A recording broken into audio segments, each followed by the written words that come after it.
Kills. All right, Jared back at it again with another episode of Bikini Bottom Banter. All right, and this week we saw Texas Classic. Yeah. And Walking Small. Yeah. We'll just say it like that. And Walking Small. I feel like that episode of Family Guy where it's like, and Meg. Right. Oh, wow. Anyway, so the synopsis. So Texas starts off with Patrick and Spongebob playing at the beach. Sandy's there as well, and she's a little homesick. This is the first episode where we find out she's from Texas, if I'm correct. Yeah, because even in her first appearance, yeah, she doesn't make mention to it, I don't think. And if she does, I'll go back and rewatch that episode. Yeah. But yeah, and she's basically homesick, and SpongeBob wants to essentially put together something to make Sandy feel more at home, which then in turn leads to getting a bunch of people in Bikini Bottom to surprise her for a surprise party. Now, in order to get Sandy there, simultaneously, she's on her way back home to Texas. So SpongeBob, she was packing her bags. Everything. Suitcase. Left the dome. I'm like, okay. Yeah. But, basically SpongeBob has to think about how to get Sandy to stay. But Patrick opening his mouth, what's so great about dumb old Texas? That bus came back like... It went backwards. I'm telling you, that kick started everything. Oh, man. And then... yeah, shenanigans occur. So what was your favorite joke? Let's see. When Sandy was singing the Texas song and then the clams were crying. Oh, yeah. Because the music notes were flying through the air. Let's see, what's another one? I'll mention this. When she sings the song, the artist who sung it is named Junior Brown. And apparently, he got a guest spot in the opening credits. And one thing that I guess we found out, since, on Nickelodeon it didn't play, but in the credits, he does a cover of the SpongeBob theme. I was looking at his track record, though. He doesn't... Let me know if you've heard of any of these songs real quick. I've never heard of this guy. Well, then problem solved. It's just like... I don't know. If you guys know him, give him a shout-out, I guess. Right.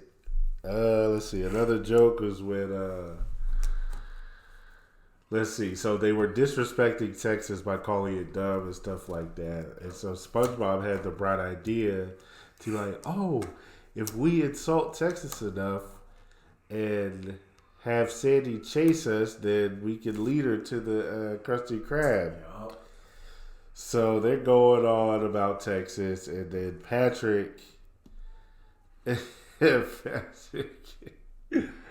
because they were like, who am I? They were like, I'm Texas. No, he was like, and stupid? I'm like, Texas. What's the difference? Get a dog, little Loggy. Get a dog. I don't know, the fact that he said that backwards is so funny to me. He said, get a dog, little Loggy. Get a dog. Patrick was hands down. See, and that's why I said, it's going to be quick for me for favorite joke.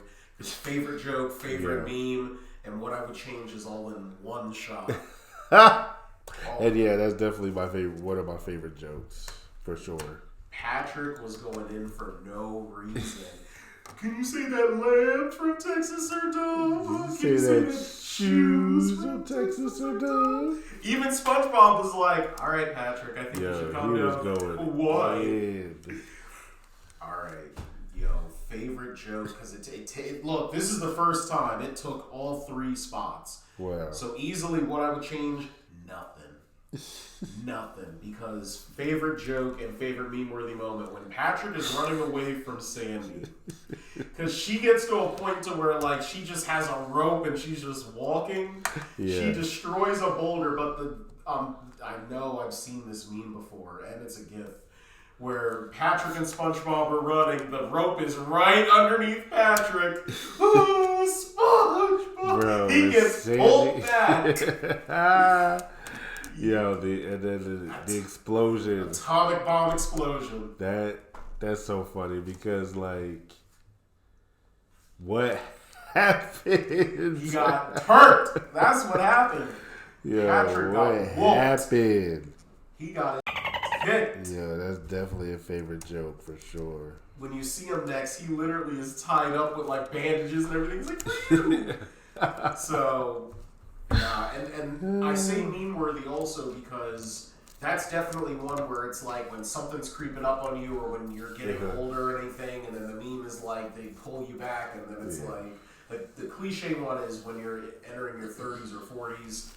And I'm telling you, but that shot, I already knew. Once I saw the title Texas, I'm like, well, we already know what we're in store for today. See, but my be-worthy moment is the song, the Texas song. Or I mean, I want to go home. I want to go home. Want to go home. Like that deep bass voice. Sandy got black for a minute. He was that's funny. Yeah, but well, that's it. I wouldn't change anything. That was a good episode. Solid. Classic episode. I remember first watching that. So I guess I put some notes. So I thought it was kind of cute how when SpongeBob goes back to the Krusty Krab and how Bikini Bottom does their version of what they think Texas is. So 10-gallon hats are just water gallons. Barbecue is literally like a barbed wire Q crunch shell like thing. God, that's funny. Peas in a can pie is literally a pie with a can of peas in it. I'm like, yo. Also, you were shocked that Flats was in this. Yeah, we saw Flats. He was like a background character. They ran out of character designs. They were right. They must have. But I also put this that the shot when they all gather together, Squidward still has like that pissed off, he doesn't want to be here face. Yeah. He's forever doesn't give two shits. It's just like he literally, even when they're all cheering, he's straight as face, and he murmurs something. I couldn't pick it up. I don't know what he said. But you saw it though. I think I feel like that was like an error. Like an error that they left in. Yeah, anything else? Nah, that's it for me. Alright, let's Alright, pulling up the rear. Walking small. Walking small. Oh boy. So this is definitely not going to make top 10 episodes. Walking Small is that Plankton is deciding that he wants to start a new business, the Chum Bucket Mega Bucket, which essentially is like a super centered size like Chum Bucket, even though I was mentioning this to you, Keel's like, the Chum Bucket's notorious for like not having customers. Right. So like, where are you getting the money to like create a super version of it? And then even if you're like, I'm gonna market by like putting your business at the beach, it's just nobody's gonna come. Like they didn't come before. Exactly. That's whatever. But Plankton is small, so he realizes, okay, I need like a bigger person to get my word out to get everybody to leave the beach. With his little megaphone and little Tonka size construction vehicle. It's better to riff on this episode than to actually like the actual episode. Right.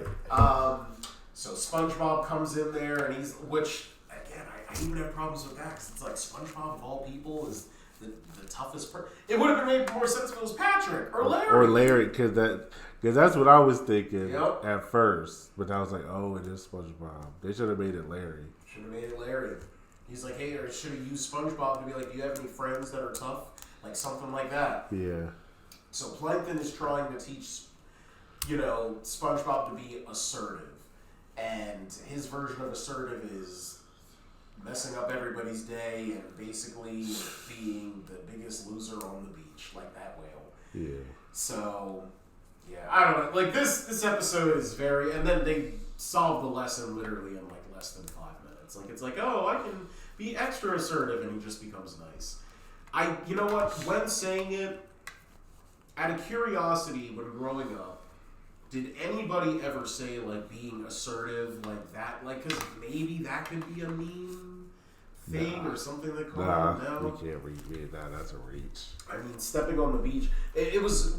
Keels and I also struggled to look at a meme for this episode, and stepping on the beach is one that we came up with on Google. Yeah. And I'm still like... That might be like the closest thing to a meme-worthy moment, but... I don't even think anybody. If I were to say stepping on the beach, do like, would anybody even at the beach be like, oh, SpongeBob? You got to be like a fan, like a super fan, just like us or something. So yeah, I don't know. So what was your favorite joke, Keels? I don't have a lot. I liked when Plankton was trying to speak for SpongeBob for him to like try to say like evil stuff, and he made like the eel character cry. Yup. Yeah, that was funny. I have his name down as Pencil Neck. Hey, Pencil Neck is funny. Slither over here. Right. And then at the end, after SpongeBob like did, reversed everything he did and had everybody come back to the beach, Plankton was like, "It's too nice. Need hatred." He curled up in a ball too. He was like, "Need hatred." He slid off of screen. He literally slid off of screen. Oh my god, that's funny. That was funny to me. That's it. That's it for me, though. That's it for the favorite jokes. I'll mention the eel. So, when it comes to the eel, like, it essentially gets set up that SpongeBob, when he's on the beach, is trying to get an ice cream cone. So this eel literally notices, oh, there's an ice cream cone, and says, oh, excuse me, goes through SpongeBob's hole to get the ice cream cone and goes off, and then the ice cream is sold out.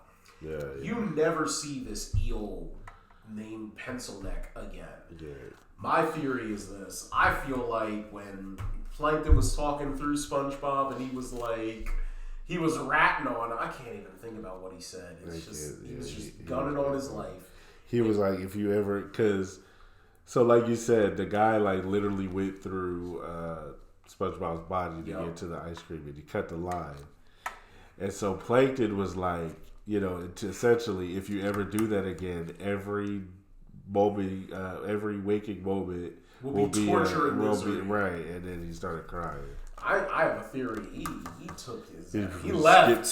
He skipped town. He left. He's over here like, I'm going to rock bottom.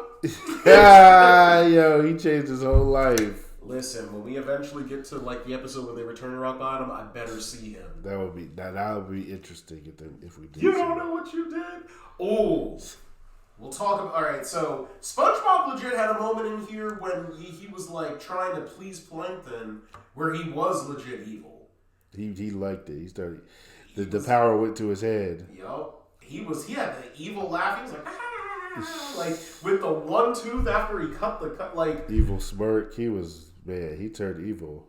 And I'll describe it. So basically, like, there's the octopus who's given the hot dogs. He takes his tongue, eats everybody's hot dogs.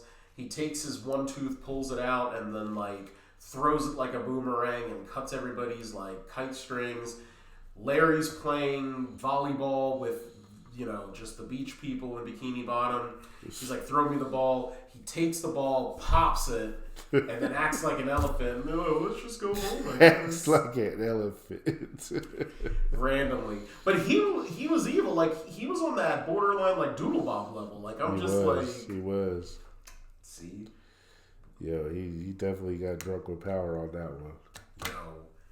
I was going to say, somewhere out there, somebody got inspiration. They drew Doodlebob. It's like, what was the man who did the mayhem on the beach? It looked like this. It's a sketch of Doodlebob. And then he came to life. Somewhere out there. Again, I'm trying to pull something to make this episode, like, better. Walking Small is just... Yeah, very pedestrian episode. I don't know. Like, it's just, I'm trying to dig and say something. I guess the be a stand-up guy joke, that was all right. You didn't think so? That was, it wasn't a huge funny, laugh, but it was like, where he's like, like, I need you to be a stand-up guy, SpongeBob.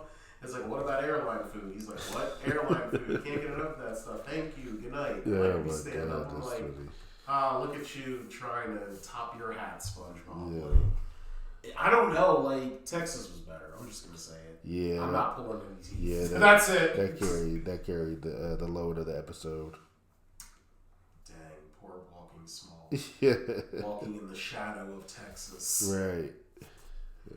Any final thoughts? No final thoughts. All right. Well, then And yeah, that concludes this episode. It's a short one, guys. Yeah, definitely a short one. It's a short listen. It's all about Texas, I'm telling you. But we made it. We made a realization. So we are, just as a reminder for any of our viewers who are subscribed or listening on Spotify or YouTube, we are officially 3 episodes before we conclude season 1, which is crazy. Wow. And just as a reminder, we're going to do our top 10 episodes, and they're just individual episodes, so stick with us with that, and then as we enter into season 2. So, until next time, this is Jared. This is Kills. Alright, another episode of Bikini Bottom Banter. Walking small. In the bag! I'm sorry. It's bad! Thanks for tuning in to another fantastic episode of Bikini Bottom Banter. Don't forget to follow Bikini Bottom Banter on TikTok and Instagram for even more content. Subscribe to them on YouTube and Anchor, plus turn on bell notifications to be updated on their latest episode. And if you've got your own jellyfishing stories or favorite Spongebob moments, remember to share them with us. You might just hear them on our next episode. So until then, stay bubbly, keep smiling, and remember, subscribe to Bikini Bottom Banter to know all the under the sea.